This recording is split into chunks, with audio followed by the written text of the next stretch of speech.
Right guys, this is the new bike, as you can see. It's a Tracer 900, MT09 Tracer 900. As you can see, the previous owner of this bike really loved this bike.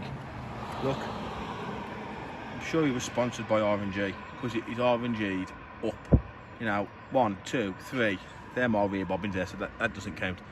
So you got, what, 3 there, bar ends. But just look at that. How aggressive does that look? That looks absolutely stunning. You know, you put a full Black Widow system on it, as you can see, and it sounds delicious.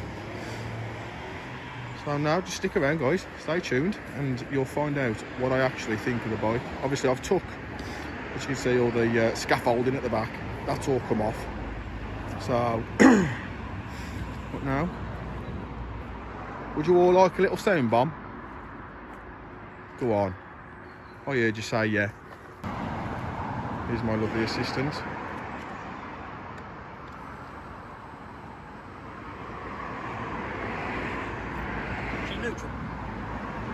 I don't know if it's now. It's in first. Can you not see that big number 1 on the screen?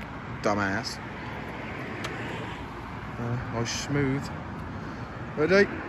Who wants to hear it then? Go on then. Right, that's a ticking. Now you're thinking, oh, not that loud. Oh.